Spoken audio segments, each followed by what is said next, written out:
Every night, just as the prairie winds died down and darkness cloaked the land, a lone Apache boy curled up against the cold earth outside a cowboy's house. He never knocked, never asked for anything, just watched the windows flicker with lamplight and waited. When the cowboy finally discovered the heartbreaking reason for the boy's silent vigil, his entire world changed forever. The Great Plains of New Mexico stretched endless and pale beneath a rising moon, grass shimmering like silver waves in the wind. It was a lonely place, especially at the edge of cattle country, where settlements stood miles apart and silence ruled the dark. At the border of one such ranch, an old clapboard house weathered years of dust storms and drought. To most, it was just another forgotten building. But for the young Apache boy known as Nantan, it was a place of impossible hope. Each night, as dusk faded to deep blue, Nantan made his way through the brittle sagebrush, careful to leave no trace behind. He was small for his age, bones sharp beneath weather-stained skin, his long black hair tangled and wild. He wore no shoes. He carried nothing but a thin blanket and a worn leather pouch, which he clutched tightly to his chest. It wasn't fear that drove him to hide in the shadows of the cowboy's porch, nor hunger, though his stomach often ached. It was something older, something no child should ever have to carry alone. Inside, the house belonged to Samuel Hayes, a widowed rancher known more for his gruffness than his charity. Samuel's days began before sunrise and ended after sunset, tending cattle and mending fences, haunted by the echo of loss that never quite faded from his eyes. He had lived alone since his wife passed 3 winters ago, and in that time he had grown used to solitude. He didn't notice the boy at first. The ranch was vast, and his attention rarely wandered past the pasture. But as the autumn nights grew colder, small things began to trouble him. He found footprints in the dust near his porch, too small for a grown man. Sometimes, scraps of bread he left for the stray dog vanished before dawn. One morning, a faded piece of cloth was tucked neatly beside the doorstep. It was always the same, signs of someone close but never seen. Samuel's neighbors spoke of wild animals or thieves, but he knew better. There was purpose in these quiet visits, a kind of desperate patience. What Samuel could not have guessed, what would soon shatter his hardened heart, was that Nantan's silent watch held a secret tied to a promise, a grief deeper than the prairie itself, and a hope neither of them knew they still carried. Let's go back to the beginning, to the night the truth finally came to light. Samuel Hayes had always been a man of habit. Every morning he'd roll out of bed before first light, pull on his boots, and shuffle to the wood stove to start the fire, the only warmth in a house that seemed determined to stay cold. For 3 years, not much had changed. He ate the same meals, beans, salt pork, bread, kept to himself, and counted the days by the shifting of the cattle herds and the turning of the moon. But lately, his routines had been interrupted in the smallest, most unsettling ways. A tin cup missing from the porch, only to reappear days later, cleaned. A row of stacked firewood, neater than he'd left it. Footprints, always the same size, sometimes leading off toward the creek, other times toward the barn.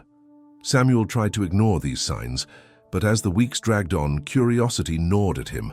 One night, unable to sleep, Samuel took to sitting in his rocker by the window, rifle resting across his knees. He watched as the prairie melted into darkness, every sound magnified by the emptiness. It was nearly midnight when he saw movement by the edge of the yard, a shadow, low and quick, darting from the sagebrush to the lee side of the house.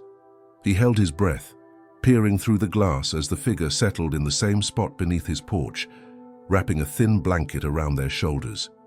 The fire in his belly was stoked, not by fear but by a protective anger he hadn't felt in years.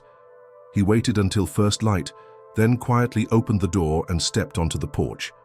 The boy was still there, huddled against the wall, eyes wide open and unblinking, though his body trembled in the morning chill. He looked up at Samuel with a gaze as steady as stone. The child's face was drawn, lips cracked from the wind, cheeks hollow with hunger, but there was pride in the way he met the rancher's eyes, refusing to cower or beg. Samuel frowned. "You been sleeping out here, boy?" His voice was rough, but not unkind. The boy didn't answer, just hugged the leather pouch closer. Samuel's gaze drifted to the pouch, and he noticed the intricate beadwork, something hand-stitched with patience and care, a family keepsake, maybe, or all the boy had left. He squatted down to the boy's level, careful not to crowd him. "Don't you have somewhere to go, family nearby?" Samuel pressed. A slow shake of the head. Samuel exhaled, feeling the weight of the moment settle over him. He knew what it meant to have nowhere to go, to carry loneliness like a second skin. The ache of memory, the loss of his wife, the long winters spent in silence, made him softer than he would admit. "I can't have you freezing to death out here," he muttered. "Come inside, just for breakfast. Then we'll figure something out." The boy hesitated, searching Samuel's face for any sign of threat. Finding none, he finally nodded, gathering his thin blanket and pouch. Samuel stepped aside, letting the boy enter the warm kitchen, where the fire still glowed and the smell of coffee filled the air. Inside, the boy stood by the door, unsure, until Samuel set a bowl of beans and a hunk of bread on the table. "Eat," he said simply, turning his attention to the coffee pot. He pretended not to notice how quickly the boy devoured the food, but in truth, he watched every movement, every cautious glance. When the boy finished, he carefully wiped his mouth and whispered, "Thank you." It was the first word Samuel had heard him speak, quiet, with the soft accent of the Apache people. Samuel pulled out a chair and sat across from him. "What's your name?" "Nantan," the boy answered, voice barely more than a breath. Samuel nodded, chewing the name over. "You got family? Someone looking for you?" Nantan shook his head again, eyes dropping to the table. He said nothing else, but his silence spoke volumes. Samuel sighed, running a hand through his graying hair. "Well, Nantan, you can stay here today. Tonight, we'll see what we can do, but you can't keep sleeping outside in this cold." Nantan looked up, hope flickering across his face for just a second before he tucked it away, guarded. The day passed in a quiet rhythm, as Samuel went about his chores and Nantan shadowed him, silent but attentive. The boy fed the chickens, swept the porch, and helped carry water from the well. Each task he completed with the careful precision of someone who had learned that every effort counted, that gratitude was best shown through action, not words. Samuel tried not to ask too many questions, but as the sun dipped low and the wind began to howl across the empty fields, the truth pressed heavier on his heart. Something about the boy's presence was both a wound and a balm, a reminder of all he'd lost, and the chance to offer shelter to someone who needed it more than he'd ever admit. But as darkness returned, Samuel couldn't shake a growing sense of unease. What had driven a child to sleep outside night after night, never asking for anything? What secret was Nantan hiding? And why, when Samuel found a small weathered photograph in the boy's pouch, a faded image of a woman and a child, did his hands start to tremble? He didn't know it yet, but the answers would unravel every certainty he'd built his life around, and when the truth came to light, Samuel would be forced to choose, protect his hard-won solitude, or open his heart to a boy whose pain was far too familiar. The wind rattled the windows that night, and outside, the prairie waited, silent and watching, as two lonely souls began, at last, to thaw. The next morning broke cold and grey. Samuel found Nantan already awake, quietly tending to the ashes in the stove, as if he'd always belonged there. For a brief moment, Samuel was struck by the boy's instinct for work, how he moved without making a sound, how he placed logs with the care of someone who understood the price of wasted effort. Samuel poured 2 mugs of coffee and set one on the table for the boy. Nantan wrapped his fingers around the cup, grateful for the warmth, though he didn't drink much. They ate in silence, but the quiet was different now, less like the emptiness Samuel had grown used to, more like a shared truce. By midday, Samuel decided it was time to ask the questions he'd been turning over in his mind all night. As they mucked out the barn together, he tried again, gentler this time. "Where'd you come from, Nantan? You got anyone out there looking for you?" The boy paused, shoulders tightening beneath his patched coat. He didn't look up. "My people left. They said I was too much trouble." His voice was soft, the words heavy with memory. Samuel grunted, more out of sympathy than surprise. He'd seen it before, the way a tribe, or a family, or even a whole town could decide someone didn't fit, didn't belong. Too much trouble for what? Nantan hesitated. I ask questions. I talk too much. I don't listen good. He shrugged, as if reciting a list he'd memorized for his own protection. They say I'm wild, not like the others. Samuel leaned on his pitchfork, studying the boy. Wild don't mean bad, he said finally. Sometimes it just means you see the world different. Nantan glanced up, his eyes flickering with something like hope. But he quickly looked away, returning to his chores as if afraid to trust the words. When their work was finished, Samuel brought Nantan inside, set him up by the fire with a fresh blanket and a book. Can you read? He asked. The boy nodded, shyly, thumbing through the battered pages of a dime novel. Samuel watched him for a moment, then retreated to the porch, needing air and space to think. It wasn't lost on Samuel how easily the boy slipped into his world.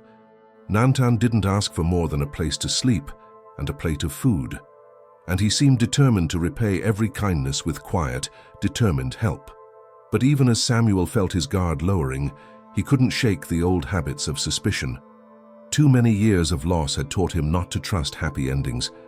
Late that afternoon, as Samuel repaired a broken fence post near the edge of his property, he saw movement out on the trail, a dust cloud.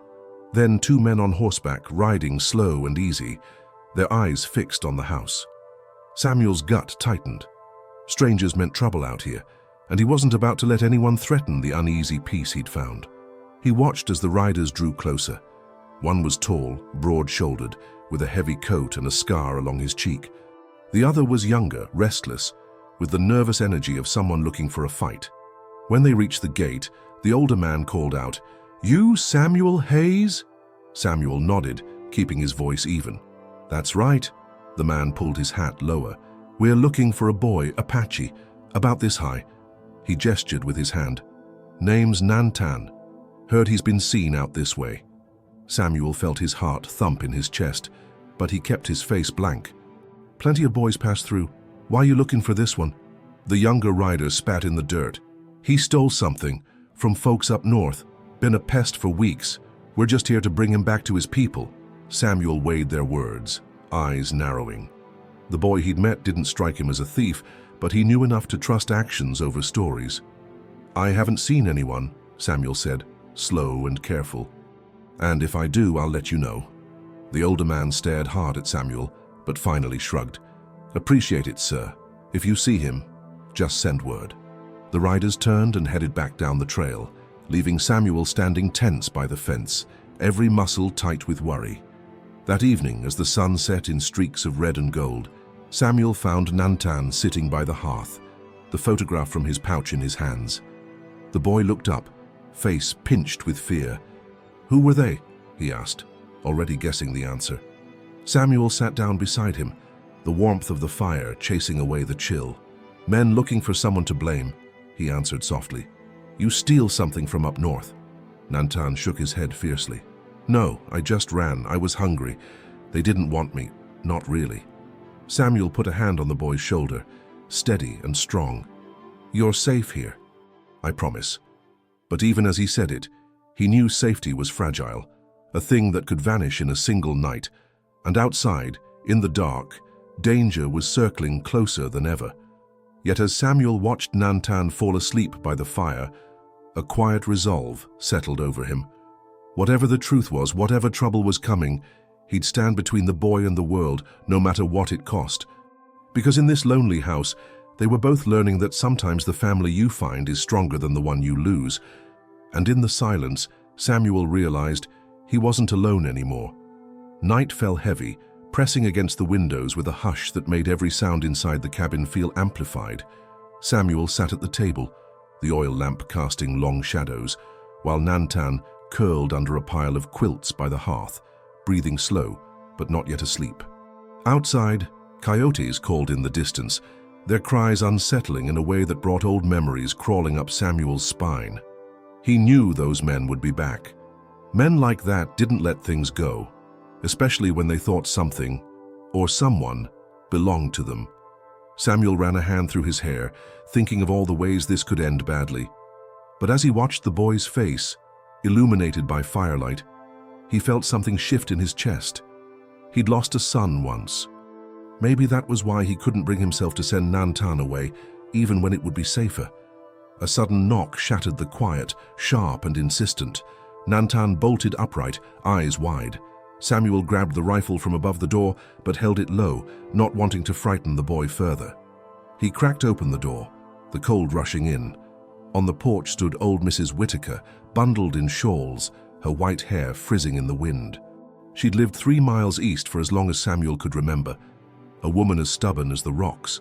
She glanced behind Samuel, her gaze falling on Nantan. "I saw riders this afternoon," she said without preamble. "Didn't like the look of them. That boy with you." Samuel hesitated but nodded. "He's just a child." Mrs. Whitaker's face softened. "Thought so. You know folks are quick to talk. Some already stirring up trouble in town, saying the boy's dangerous. That he cursed the McAllister's cattle." She shook her head, disgusted. "Nonsense, but be careful, Sam. The world's crueler than it was." She pressed a bundle into Samuel's hands, fresh cornbread and a small tin of salve. "For his feet," she whispered, eyes flicking to Nantan's bruised ankles. Then she turned and vanished into the darkness, leaving Samuel standing there with the food and a rush of gratitude he hadn't felt in years. He closed the door, bolting it tight. Nantan watched him, silent and unsure. Samuel knelt, opening the tin and motioning for the boy to sit. Gently, he smeared the salve over cracked skin, working in silence. "You remind me of someone," he said finally. "Someone brave, even when he was scared." Nantan's lips trembled. "Were you scared when you lost your son?" Samuel froze, the memory raw even after all this time, every day after. "But you keep going, because sometimes that's all you can do." The next morning brought a fragile sense of peace. Samuel sent Nantan out to gather eggs from the coop, watching from the porch as the boy limped through frost-stiff grass. He moved carefully, scanning the trees, always looking over his shoulder. But as the hours ticked by, there was no sign of the riders.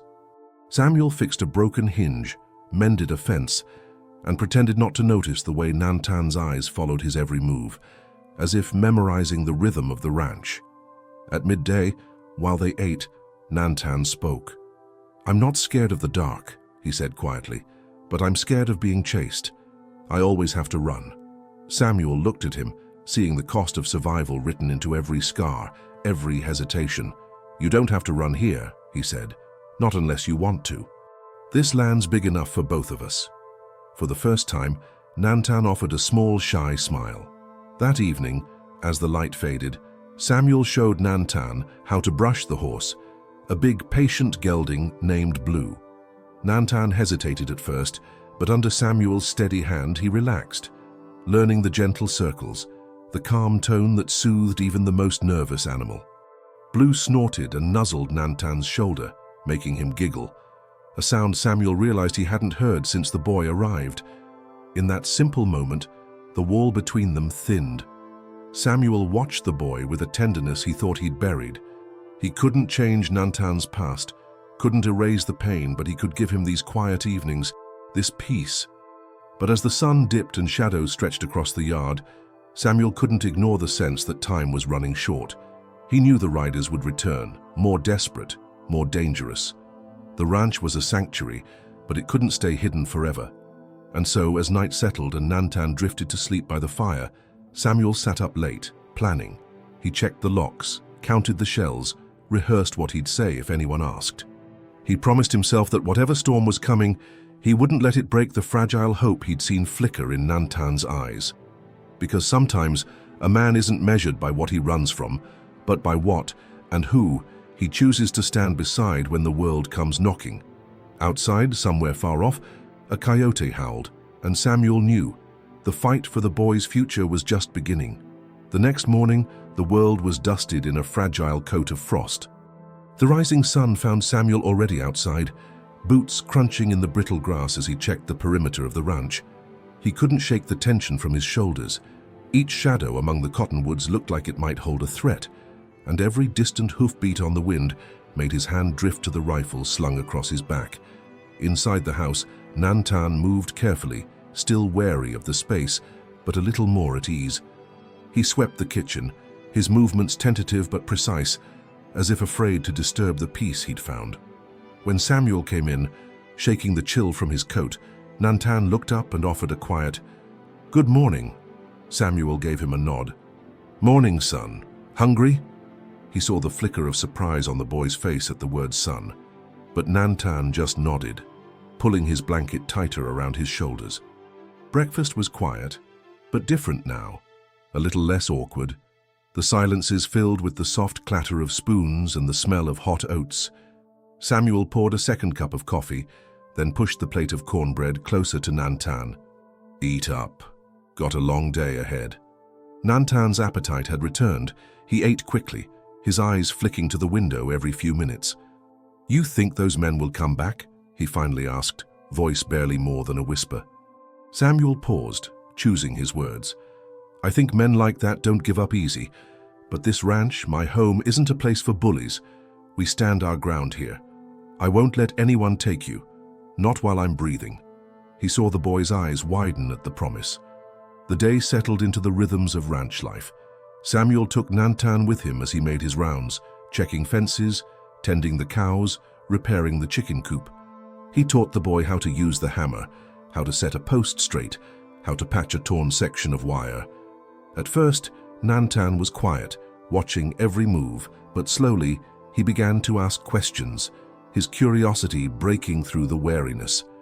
By mid-afternoon, Samuel was showing Nantan how to gather kindling in the woods behind the house. As they moved through the thickets, Samuel kept glancing at the boy, noting the way he moved, always ready to bolt at the slightest noise. At one point, Nantan stopped, crouched low, and pointed at a set of tracks in the mud. "Coyote," he said softly. Samuel knelt beside him, surprised. "Good eye. You know the land better than I thought." Nantan managed a shy smile. "My grandfather taught me, before—" He stopped, the words trailing off. Samuel didn't press, but he recognized the grief in the boy's tone. He'd lost his own family too. They returned to the house as dusk set in, arms loaded with wood.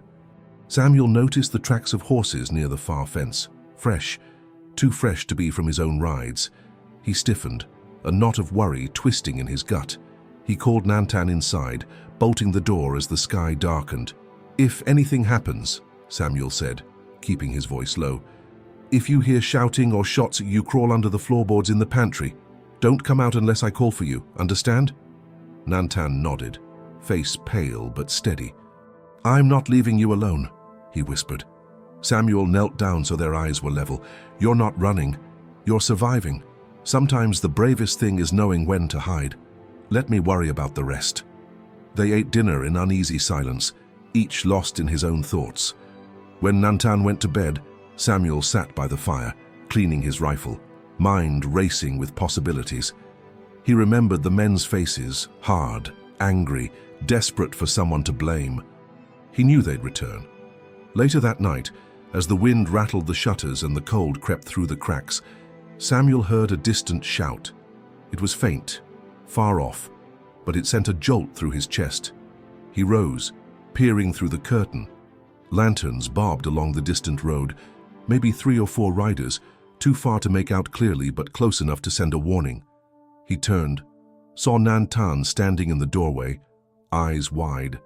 "So they're coming, aren't they?" the boy asked. Samuel nodded, voice firm. "Maybe. But remember what I told you. Get to the pantry if you need to." Nantan crossed the room and, for the first time, slipped his small hand into Samuel's. "I trust you," he whispered, his voice shaking but honest. Samuel squeezed his hand, fighting the ache in his chest. "Good. We face what comes together." As the lights drew closer, Samuel readied himself, knowing that the next hours would test everything he believed about family, loyalty, and what it meant to protect someone who had nowhere else to go. But for the first time in a long time, he wasn't alone, and neither was Nantan. And as the footsteps approached, Samuel steeled himself for whatever storm the night would bring. The house was silent, except for the low crackle of the fire. Samuel moved with deliberate care, extinguishing every lantern save one on the table. Shadows flickered across the walls, sharpening his senses. He slipped a revolver into his belt and checked the rifle again, loading each round with steady hands. Nantan watched from the doorway to the pantry, trembling but refusing to hide just yet. Outside, the wind whipped against the house. Samuel could hear muffled voices, 3, maybe 4 men, boots crunching over the frost-hardened ground, horses shifting nervously. Then a harsh knock rattled the front door. Samuel's heart hammered. He motioned for Nantan to duck into the pantry. The boy hesitated only a moment before crawling beneath the floorboards, pulling the trapdoor shut behind him, just as Samuel had instructed. "Who's there?" Samuel called, voice hard as iron. A familiar voice slurred through the door, the ringleader from the night before. "Open up, rancher. We just want a word with your visitor." Samuel planted himself between the table and the door. "You've had your word. There's no more talk to be had tonight." The men on the porch murmured among themselves, frustration seeping into their tones. Another voice barked, "We know he's in there, that little Apache kid. Hand him over, and we'll leave you and your cattle alone." Samuel's temper burned. "This is my home. He's under my roof. He stays, and you go." There was a pause, heavy with tension. Then the leader's voice turned threatening. "You're making a mistake, Marshal. You're not one of us if you shelter his kind." Samuel leveled his rifle at the closed door. "I'm not afraid of men who threaten children in the dark. If you step 1 foot inside, you'll regret it." For a moment, only the wind answered him. Then boots shuffled on the porch, the thud of a fist pounding the wood. Samuel held his ground, every nerve on edge. Suddenly, glass shattered, a rock thrown through the back window. Samuel spun, heart racing, gun raised. He heard footsteps crunching around the side of the house. Someone trying the back door. He shouted, "Stay out!" "I won't warn you again!" But another window broke him and cold air blasted in. Samuel fired a warning shot into the night. The report cracked like thunder. The footsteps halted, and the men outside cursed, stumbling back. "You gone crazy, Marshal!" the leader shouted from the dark. Samuel's voice cut through the chaos. "This is your last chance. Leave now, or answer to me." There was silence. Then retreating footsteps, muttered threats, the sound of men clambering back onto their horses. Samuel listened until the last hoofbeats faded into the distance. Only then did he lower his rifle, breath coming in short, uneven bursts. The house was quiet again, broken glass glittering on the floor, the fire guttering low. Samuel knelt, tapping softly on the pantry floor. "Nantan, it's over. You can come out." The trapdoor creaked open, and Nantan crawled out, eyes wide and frightened but alive. He ran to Samuel and wrapped his arms around him, shoulders shaking with silent tears. Samuel hugged him back, holding the boy tightly. "You did just right. You're safe now. Nobody's going to hurt you." For a long time, they stayed like that, neither speaking, the only sound the wind whistling through broken panes. Eventually, Samuel guided Nantan to the table, wrapped him in a quilt and poured him a mug of warm water. "You did good, son. Real good." As they cleaned up the glass together, Samuel felt the weight of what had just happened settle on him. This was no longer just a ranch. This was a battleground for something bigger than pride or cattle.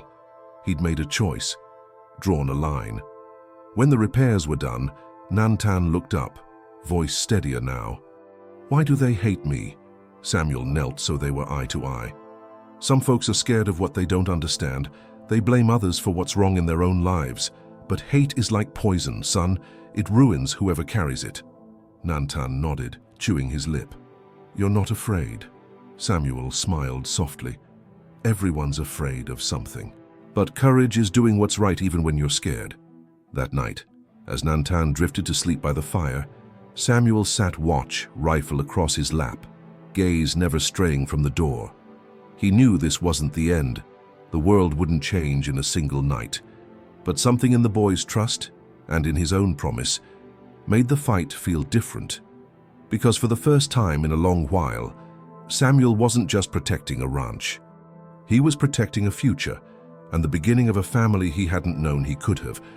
But as the wind howled across the plains, he couldn't help but wonder if the men would return, and what he'd have to sacrifice to keep his promise. The threat wasn't gone, but now Samuel was ready for whatever would come next. Morning broke with a bitter chill, sunlight barely piercing the frost on the window panes. Samuel was up before dawn, checking the fence lines, mending the back window as best he could with boards and cloth. Each breath steamed in the air, and the silence outside was thick, uneasy. But the violence of the night before had not shattered everything. Inside, a quiet had settled that felt almost like hope. Nantan awoke, curled by the hearth, still swaddled in the heavy quilt. His first glance was to the door, as if expecting angry faces or more shouting, but all he found was Samuel kneeling to rekindle the fire. "Did they come back?" Nantan whispered. Voice cracked with sleep. Samuel shook his head. "No, son, not today. They're not brave enough in the daylight." He offered Nantan a gentle smile and passed him a slice of bread, thick with honey. "Eat up. We've got chores to do." They moved through the morning together, feeding the horses, hauling water, mending what the men had tried to break. Samuel taught Nantan how to patch a fence, how to hammer nails steady, how to watch for weak spots in the boards. Nantan's hands shook at first, but Samuel never hurried him. "You're learning," Samuel said, and each time Nantan got something right, pride flickered in his eyes. Between the chores, Samuel kept watch. Every time a dust cloud rose on the far road, his heart beat a little faster. But it was only the mail wagon or a neighbor's son bringing a stray calf home. The real threat was quieter now, waiting, thinking, perhaps, but not yet ready to strike again. Inside the house, Nantan grew bolder. He swept up glass, fixed his own breakfast, even tried to help Samuel bandage a cut finger. They spoke in broken words, Nantan's English rough, Samuel's patience endless. "Why do you stay here?" Nantan asked once, sitting on the steps, chewing a blade of grass. "Everyone hates you for helping me." Samuel paused, kneeling beside him. "It's not about what they think, Nantan. It's about what I know is right. When you've lost as much as I have, you stop caring about the world's opinion. You start building something better for yourself, and for anyone who needs it." Nantan nodded, but Samuel saw a question still burning in his eyes. "They called me a curse," Nantan whispered, voice low as confession. "They said my mother died because of me. They said I brought bad luck to my tribe. That's why they tied me up, to make the spirits go away." Samuel's heart clenched. He put a steady hand on the boy's shoulder. "You're not a curse, son. The world is cruel, and sometimes people are too, but you survived. That means you're stronger than any superstition." For a moment, Nantan looked away, blinking back tears. Then, quietly, he asked, "Why do you believe me?" Samuel's answer was simple, unflinching. "Because I see you, not just what they called you. I see a boy who's scared but who still tries. I see someone who needs a home." The words seemed to settle over Nantan like a blanket. For the first time, he let his guard down, just a little. He followed Samuel back inside, shoulders less hunched, steps a bit lighter. As afternoon stretched long, clouds rolled in. A distant thunder warned of rain to come. Samuel moved through the house, making sure everything was secure. He paused at the fireplace, where Nantan sat tracing shapes in the ashes with a stick. "Storm's coming," Samuel said gently. "Best get ready." But before the first drops fell, a horse's gallop sounded up the drive. A single rider, hat low, coat flapping. Samuel reached for his rifle, but stopped as the visitor dismounted and approached, arms raised in peace. It was old Tom, one of the few neighbors Samuel still respected. He leaned on the porch rail, voice low. "Heard what happened last night?" Words traveling fast. Some folks are riled up, but others, well, not all of us think you're wrong, Sam. Samuel studied him, wary. "You come to warn me?" Tom nodded. "The sheriff's asking questions. Says you're harboring a fugitive, that you're breaking some kind of law. You know how this town works. I'd keep your head down a few days if I were you." Samuel thanked him, and Tom tipped his hat before riding off, the weight of warning lingering in his wake. Inside, Samuel closed the door, locking it tight. He crouched next to Nantan. "Things may get tough before they get better," he said quietly. "But I won't let anyone take you, not while I'm alive." Nantan met his gaze, fear and hope warring in his eyes. "Promise," he whispered. Samuel nodded, not needing words. He squeezed the boy's shoulder, silent vow, stronger than anything spoken aloud. As the rain finally fell, Samuel sat beside Nantan at the hearth. Together, they listened to the storm's fury, safe in a house built not just of wood and stone, but of the courage to defy hate and the slow, stubborn hope that tomorrow might be kinder if only they endured tonight. But as thunder rolled, a new shadow flickered in the window, a face Samuel recognized, watching, waiting. The danger was not over. In fact, the worst might be yet to come. The next morning dawned grey and wet. The rain reduced to a heavy mist that soaked the ground and muffled every sound. Samuel rose early, boots squelching in the mud as he checked the barn and led the mare out for water. Inside, Nantan watched him through the window, worry etched on his young face.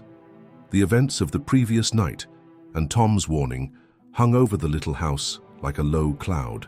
Samuel returned to find Nantan at the table, trying to repair the torn strap of his old satchel with a needle and thread. The boy's hands were clumsy but determined. "Let me help with that," Samuel offered, but Nantan shook his head.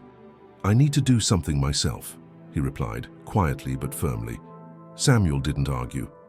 He poured hot water for tea and sat across from Nantan, watching him work. Their routine was interrupted by the sound of wheels crunching on gravel. A wagon, followed by 2 riders, rolled up the lane. Samuel stiffened. "Stay here," he said, rising quickly, every muscle tense. He opened the door to find Sheriff Yates and 2 deputies waiting on the porch, faces set and eyes cold. The sheriff didn't bother with pleasantries. "We've had reports of you keeping an Apache boy here," he said. "Folks are uneasy, Sam. There's laws about these things." Samuel stood his ground, jaw tight. "He's no threat to anyone. He's just a child who needed help." The sheriff's gaze narrowed. "That's not how some see it. Some say he's dangerous, cursed. Some say you're putting all of us at risk." The deputies shifted in their saddles, hands never straying far from their holsters. Samuel forced calm into his voice. "You know that's not true. He's done nothing to harm anyone." The sheriff's eyes flicked past him, catching a glimpse of Nantan through the window. "We'll need to talk to the boy," he said. Samuel blocked the doorway. "Not without me present." For a tense moment, the world seemed to hold its breath. Rain pattered on hats and boots, the air electric with the threat of violence. Then, perhaps seeing the determination in Samuel's eyes, or perhaps wary of what the townsfolk might say if blood was shed in daylight, the sheriff relented.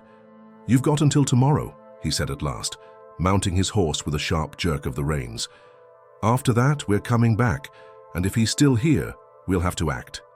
With a final glare, the lawman rode off, wagon creaking behind them. Samuel closed the door, locking it firmly. Nantan stood by the hearth, eyes wide, breath coming in short bursts. "Are they going to take me?" he whispered. Samuel crouched down to meet his gaze, voice steady. "Not if I can help it, son, but we have to be smart, we have to be ready." They spent the afternoon preparing. Samuel packed supplies, a canteen, bread, dried meat, a small knife. He taught Nantan how to slip out the back way, where to hide if men came again, what signals to listen for. Each lesson was delivered calmly, without panic, though fear gnawed at Samuel's gut. That evening, as dusk fell, Nantan sat by the window, watching the woods with anxious eyes. "Why do they hate me so much?" he asked softly. Samuel struggled to answer. People fear what they don't understand. They see difference, and it scares them. But not everyone's like that. Some will help, if you give them a chance. Nantan nodded, though he didn't look convinced. "Will you send me away?" he asked, the words barely audible. Samuel reached over, hand warm and steady on Nantan's shoulder. "I won't. You're safe here as long as I can keep you." Outside, the mist thickened, blurring the shapes of the trees and making every sound strange and distant. Night settled in with a heavy, uneasy silence.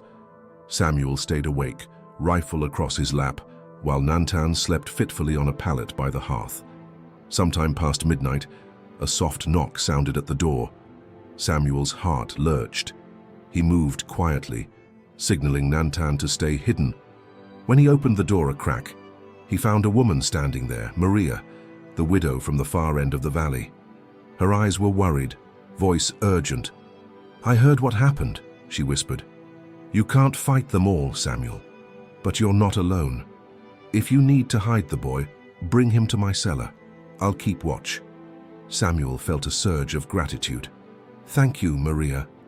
I may take you up on that." She nodded and disappeared into the mist, her lantern bobbing in the darkness. As dawn crept in, Samuel woke Nantan. "If anything happens, you run to Maria's house. She'll keep you safe." Nantan nodded, fear and resolve mingling in his eyes.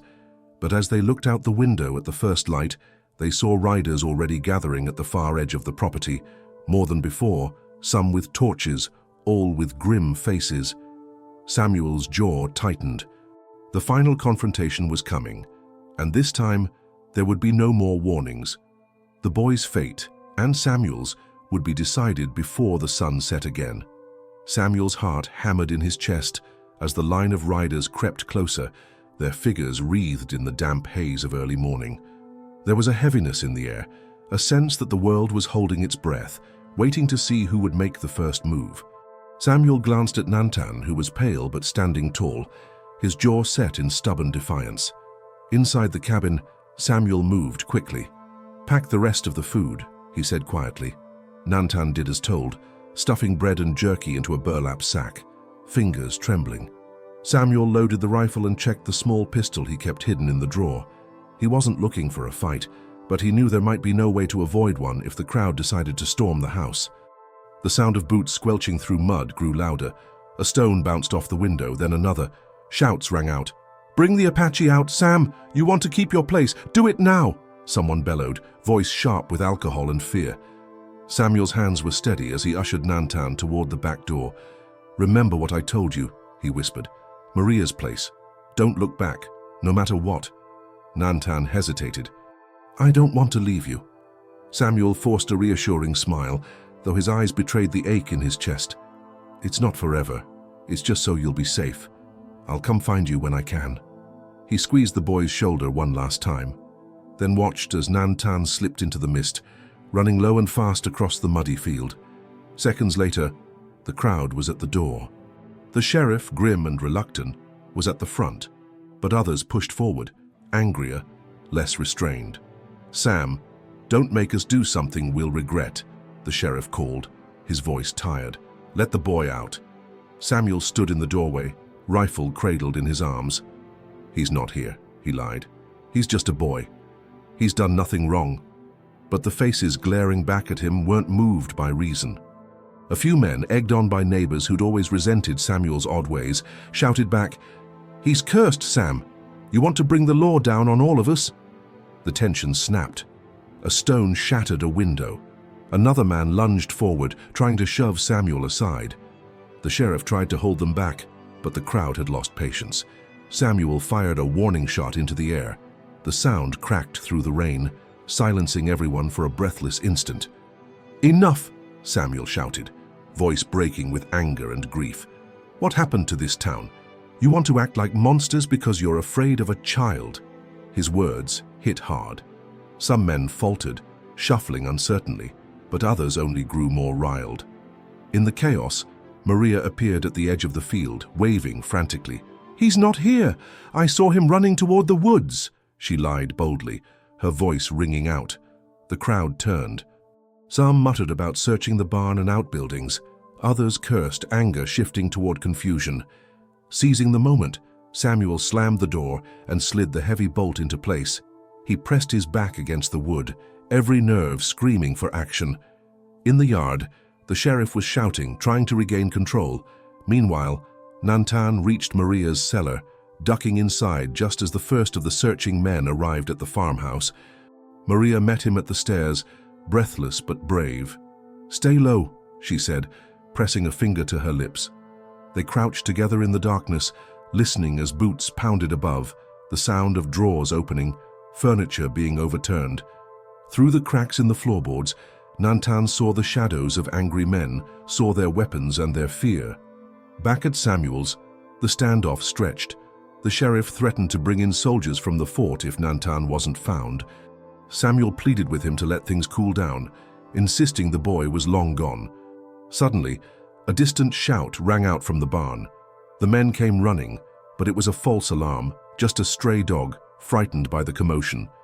The distraction gave Samuel a moment to slip out the back, disappearing into the mist. He sprinted the mile to Maria's, heart in his throat, praying Nantan had made it. As he reached the farmhouse, he saw Maria waving from the cellar door, relief flooding her face. Inside, Nantan was waiting, eyes wide with gratitude and fear.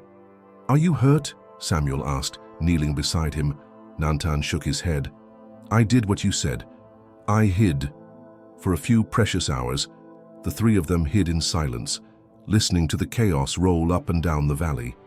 By nightfall, the crowd's energy had burned out. No sign of the boy, no one left to blame but each other. They drifted away, muttering threats but too tired and cold to keep searching. As darkness settled and the rain eased, Samuel, Maria, and Nantan sat together, safe for now but knowing nothing would ever be quite the same again. The town's anger hadn't vanished, and their safety was still fragile. But in that small cellar, hope flickered, thin and uncertain, but alive. Yet even as they let themselves rest, Samuel couldn't shake the feeling that the true test was still to come. For tomorrow, he would have to decide, keep running, or finally stand and fight for the boy who, in the span of a few desperate days, had come to mean more to him than he ever expected. The next morning dawned grey and still, the air thick with that eerie quiet that follows a storm. Samuel didn't sleep. He'd spent the night keeping watch at the cellar window, rifle propped beside him. Every sound outside a warning that trouble could still be near. Maria dozed fitfully beside Nantan, who clung to her like a lifeline, eyes darting open at every creak in the old farmhouse. By sunrise, the commotion had faded from town, but Samuel knew this lull was only temporary. He paced the cellar, his mind racing with options. They couldn't stay hidden forever. Sooner or later, someone would realize Maria had been missing from the search, that Samuel's tracks led straight to her farm. If the sheriff returned with soldiers, there would be nowhere to hide.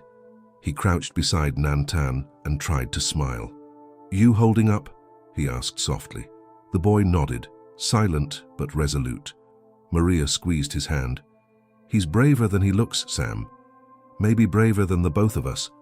Samuel forced a laugh, but the knot in his stomach didn't ease. "We need a plan," he said, "and we need to make it fast." Maria agreed. "You can't run forever, Sam, and neither can he. There's got to be a way to end this, for good." Samuel looked at Nantan, saw the trust in the boy's eyes, the same trust he'd earned slowly, day by day, night by night, just by listening, just by caring when no one else would. He realized then that it wasn't only about Nantan anymore. It was about every lost soul the world tried to throw away, about the line he'd drawn, quietly but firmly, against the fear and hate that kept the valley cold. He stood up, resolve hardening in his chest. "We'll go back," he said. "Not to hide, not this time. We'll go back and we'll face them. All of them." Maria's eyes widened, but she nodded. "If you're going, I'm going too." Nantan swallowed hard. "Me too." Samuel knelt and put a hand on Nantan's shoulder. "No. If there's trouble, you run. You run for the river and keep going until you reach the next town." Nantan's jaw clenched. "I won't leave you." Samuel saw a flash of fear and pride in the boy's eyes. He gave a tired, grateful smile. "Just be ready." They left the cellar as the sun was rising, dew glistening on the fields.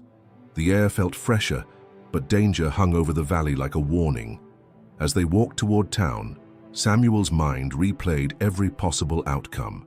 He tried to prepare himself for the worst. They reached the edge of the main street just as the first shops opened. The townsfolk were already gathering, wary, suspicious. It didn't take long for word to spread. Samuel was back, and the Apache boy was with him.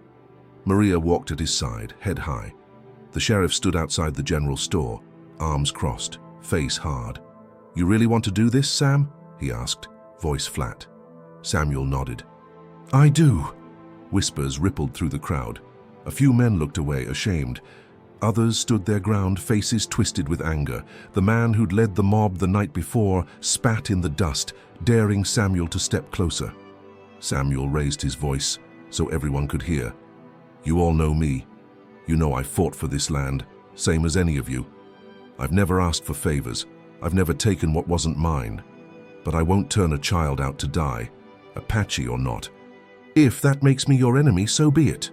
A murmur swept through the crowd. Some people averted their eyes. Others glared, defiant. Maria spoke up, voice trembling but clear. "You think you're keeping your family safe by turning on a child? You think hate makes you strong? It doesn't. It just makes you smaller." The sheriff looked pained. "This isn't about hate, Sam. It's about the law." Samuel shook his head. "Law doesn't mean a thing if it's used for cruelty. That's not justice. That's just fear wearing a badge." There was a long, tense silence. The crowd shifted, uncertain. No one made a move. Then Nantan, barely audible, stepped forward and spoke. "My father died because people were afraid. My mother too. I didn't ask to be here. I just wanted a place to sleep. I'm not your enemy." The effect was immediate. For a moment, the crowd was forced to see him as he was. Not an intruder, not a threat, but a boy, lost and scared, with nowhere left to run. A woman near the back, someone Samuel knew from church, stepped forward. "Let him stay," she said quietly. "He's just a child." The spell broke. Others began to murmur, some in support, some still skeptical. But the balance had shifted. The sheriff, tired and resigned, finally lowered his head. "So you want to keep him, Sam? That's on you, but you know it won't be easy." Samuel met his gaze. "Nothing worth doing ever is." The crowd began to disperse, tension ebbing. Samuel let out a long breath, relief and dread mingling. This wasn't the end, not yet, but for the first time he saw a glimmer of hope. But even as they walked home, Samuel knew old wounds heal slowly, and not everyone was ready to forgive or forget. And somewhere, watching from the shadows, the men who'd led the mob would not let this stand unchallenged. The fight for Nantan's place in the world was far from over. The real test of courage and belonging was still to come. Samuel, Maria, and Nantan walked the dusty path back to the ranch, tension still thick in the air. They'd faced the town, spoken their truth, and for the first time, Samuel felt the weight of years begin to shift off his shoulders, if only a little. But neither he nor Maria let themselves relax, not with the look the sheriff gave them before they left, not with the way the angriest men in the crowd muttered to each other, spitting in the dirt as they went. The sun rose higher, burning the mist from the fields. The day moved on as if nothing had changed, but for Samuel, everything had. He watched Nantan, the way the boy walked a little taller now, still wary, but no longer shrinking away from the world. Maria was quiet, eyes always scanning the horizon, shoulders set in silent resolve. They spent the morning tending to chores. Maria milked the cow, while Nantan scattered feed for the chickens, Samuel chopping firewood with a steady, methodical rhythm. They spoke little. Every so often, a horse would ride by on the distant road, and each time, Maria tensed. But no one came up the drive, no trouble, yet. After lunch, Samuel led Nantan out to the stable. He'd seen how the boy's eyes lingered on the horses, how his hands itched to help. There was a quiet yearning in him, an instinct to belong somewhere, anywhere, that Samuel knew all too well. "You ever been around horses?" Samuel asked, handing Nantan a curry comb. Nantan shook his head. "No, sir." "Well, they're just like folks, mostly. Need patience, kindness. They spook if you come at them angry." Samuel knelt beside a bay mare, showing Nantan how to brush her coat. "Here, you try." Nantan hesitated, then reached out, his movements careful. The mare flicked her ears, then relaxed as the boy's touch grew steadier. Maria watched from the doorway, a faint smile softening her features for the first time all day. They worked together through the afternoon. For a while, Samuel almost forgot the world outside, the suspicion, the threats. He watched Nantan laugh when a chicken tried to peck his boot, saw Maria teaching him how to knead dough for the evening's bread. The ranch was no longer just a place to survive. It was slowly becoming a home for all of them. As dusk crept in, a strange quiet settled over the land. Maria set the table inside, glancing out the window every few minutes. Samuel stepped onto the porch, rifle resting against his knee, just in case. He scanned the tree line, searching for movement in the long, golden shadows. Then, in the deepening twilight, a lone rider appeared on the far edge of the field. Samuel's heart jumped. He lifted the rifle, nerves taut, but the figure raised an empty hand, palm open. It was the sheriff alone.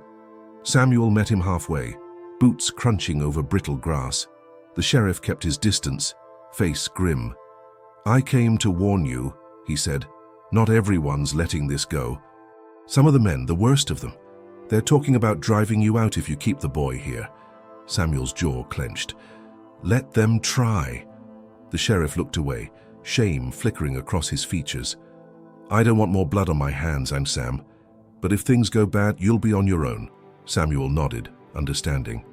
"Thanks for telling me." The sheriff hesitated, then leaned in, voice low. "If you need to run, do it before night falls.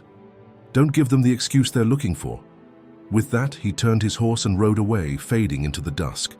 Samuel walked back to the house, every step heavier than the last. Inside, he found Maria and Nantan finishing dinner, trying to keep things normal. He sat down, forcing himself to eat, but every sound outside made his heart pound. As night settled, Maria gathered blankets and quietly packed a small bag, just in case. Nantan saw but said nothing, eyes wide and solemn. Later, as they prepared for bed, Samuel knelt beside Nantan's cot. "Whatever happens, you stick close to Maria. You hear? Don't try to be brave. Just run if I tell you." Nantan nodded, fear and determination warring on his face. Samuel lay awake for hours, listening for any sound, the distant rumble of hooves, angry voices, the crackle of fire. But the night stayed still, only the wind rattling the shutters. Yet in the silence, Samuel's mind whirled. How many times in his life had he seen cruelty win simply because no one stood against it? He had walked away too many times before, during the war, after, every time the world said, "That's just how things are." But not tonight. He got up quietly and checked the rifle, moving through the house with the patience of a man who had learned painfully that every stand comes at a cost. Maria found him at the window and squeezed his hand. They stood together, silent and steady. They didn't know if the worst was behind them or just waiting over the next hill. But for the first time, Samuel didn't feel alone in his fight.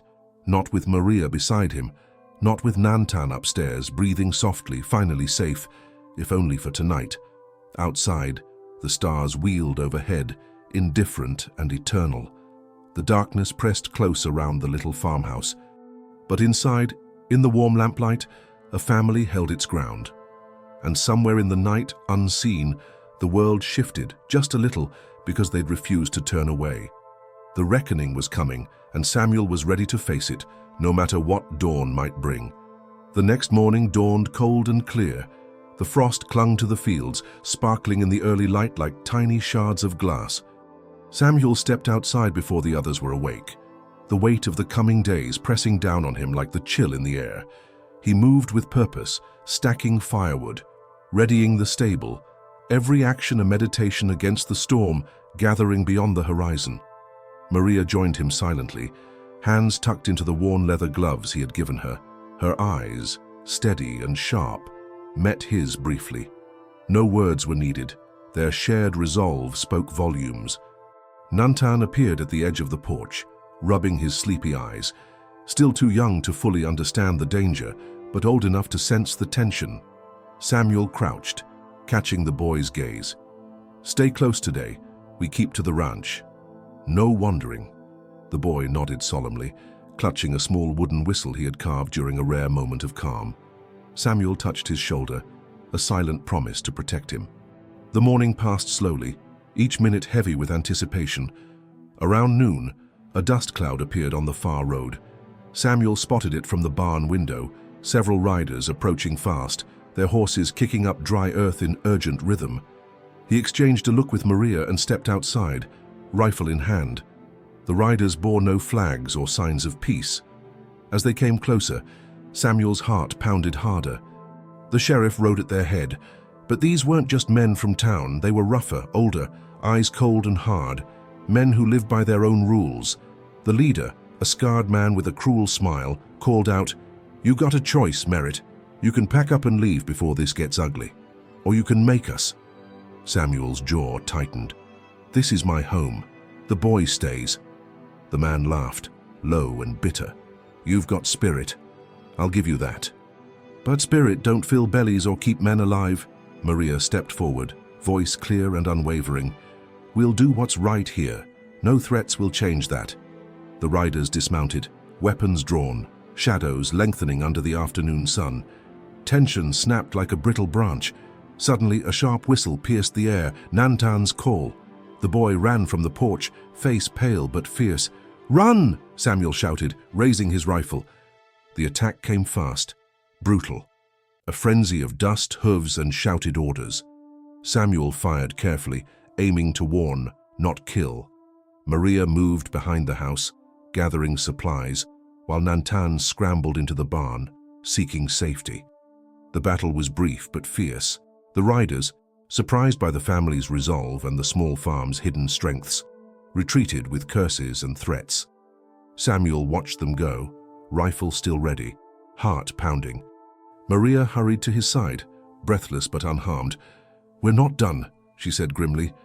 That night, around the fire, the family counted their blessings and wounds.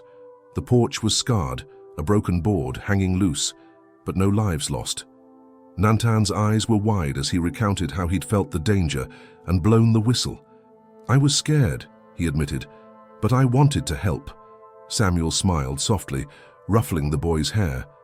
"You did good, kid. Real good." They sat in silence, the fire crackling as the wind howled beyond the barn walls. Samuel and Maria shared a glance, a silent vow to protect this fragile peace, no matter what came next.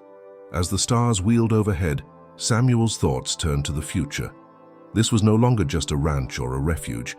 It was a stand, a place where wounds could heal and where a boy once labeled too wild could grow into his own strength.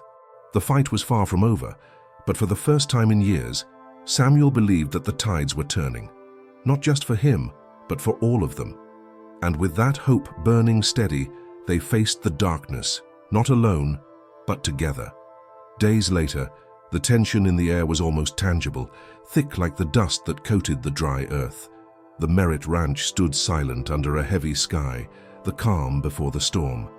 Samuel paced near the fence line, his eyes scanning the horizon where the shadows of horses and riders began to gather once again. This time, it wasn't just a raid or a warning, it was an all-out attempt to break them. The men approaching were larger in number, their intent clear in the hard set of their faces and the weapons they carried. Maria moved with quiet determination, securing the barn doors and readying their few weapons. Nantan stayed close, clutching his wooden whistle, the symbol of his courage and their shared fight. Samuel pulled his coat tighter, feeling the weight of what was at stake, not just their lives, but the fragile hope they had built together. As the riders crested the ridge, their war cries shattered the morning stillness. Samuel raised his rifle and took careful aim. Shots rang out, echoing across the valley. The battle was chaotic and brutal. Dust and smoke mixed with shouts and the thunder of hooves. Samuel moved like a man possessed, each shot deliberate, protecting Maria and Nantan as they maneuvered to safety. Amid the chaos, Samuel caught sight of a rider aiming straight for the barn, where Maria was struggling to keep the gate closed. Time slowed. Without hesitation, he sprinted forward, tackling the attacker to the ground, just as a bullet whistled past. Maria shouted, "Samuel!" He grappled with the man, their struggle fierce but brief, Samuel's resolve unbreakable. With a final shove, the attacker fell, and Samuel rose, breathing hard but victorious. Meanwhile, Nantan, young but fearless, blew his whistle with all his might. The piercing sound carried far and wide, reaching the ears of neighbors and distant riders alike. Hope flared. Suddenly, a group of men appeared over the next hill. Friends, neighbors who had heard the call. Their arrival turned the tide. The raiders, caught off guard and outnumbered, faltered, then fled into the wilderness with curses and threats. Breathing heavily, Samuel lowered his rifle, He looked over to see Maria and Nantan safe, their faces streaked with dirt, but shining with relief and pride. As the dust settled, the family gathered near the fire pit, exhaustion mingling with an overwhelming sense of victory. Maria reached out, taking Samuel's hand in hers. "We did it," she said softly, eyes glistening. Samuel nodded, a tired smile breaking through. "We did it together." Nantan, sitting by the fire, looked up at them. "We're strong," he said simply. "Yes, kid," Samuel replied, "and we're just getting started." That night, beneath a sky ablaze with stars, the Merritts felt something rare, a profound peace born from survival, love, and unshakable unity. Their fight had been fierce, but their bond fiercer. And as the winds whispered through the pines, Samuel knew that no matter what storms lay ahead, they would face them side by side. Because here, on this land, they had found more than safety. They had found home. But just as the embers glowed low, a distant howl pierced the night, a reminder that the wild, like their struggles, was never truly tamed. Would their newfound peace hold, or was a greater challenge still to come? The days that followed the fierce battle were filled with hard work, quiet reflection, and a renewed sense of purpose. The Merritt family rebuilt what had been damaged, repairing fences and tending to the animals with a careful hand. The land, scarred but resilient, responded to their care with tender green shoots breaking through the earth, a symbol of new beginnings. Samuel and Maria found moments of peace in the simplicity of daily life. Their bond had grown deeper, tempered by fire and forged through shared struggle. Nantan thrived, his laughter echoing across the fields as he ran freely, no longer a scared boy, but a young warrior learning the ways of the land and the strength of family. Evenings were spent gathered around the fire, sharing stories, hopes, and dreams for the future. The scars of the past remained, but they no longer defined them. Instead, those wounds had become a testament to their resilience, a map of battles won and a promise of battles yet to come. Samuel often found himself watching Maria, the way her eyes sparkled with quiet determination, the steady calm she brought to their lives. He knew the path ahead would not be easy, but with her by his side, he felt ready to face whatever the wilderness might throw their way. Nantan, growing taller by the day, understood the weight of their story. He carried it with pride, knowing that his family had stood firm when others would have faltered. His whistle, once a symbol of fear, was now a beacon of hope and courage. The land around them held stories too, whispers in the wind, footprints in the snow, and the steady heartbeat of nature itself. The Merritts had become a part of that story, not as victims, but as survivors, as guardians of a legacy built on love and perseverance. And though the wild remained unpredictable, the Merritts knew that home was not just a place, it was a promise to protect, to endure, and to rise. As the sun set behind the pines, casting long shadows over the valley, Samuel, Maria, and Nantan stood together on the porch of their cabin. The air was crisp, filled with the scent of pine and earth, a reminder of all they had fought for. Samuel placed a hand on Maria's shoulder and smiled softly. "We made it," he said. Maria nodded, eyes bright with tears and triumph. "Together." Nantan grinned, his whistle hanging from his neck like a badge of honor. "We're home." And in that moment, beneath the vast sky and the watchful stars, the Merritt family knew their journey was far from over, but their strength, their love, and their courage would carry them through whatever came next. If this story of strength, survival, and unexpected family touched your heart, please like this video and share it with someone who needs a little hope today. Don't forget to subscribe to our channel for more true-hearted stories that celebrate resilience and the power of love in the face of adversity. Tell us in the comments, what would you have done if you were in Samuel's place? And which story should we tell next? We read every comment and can't wait to hear from you. Thank you for watching, and remember, no matter the storms life brings, there's always a way to stand strong. See you in the next story.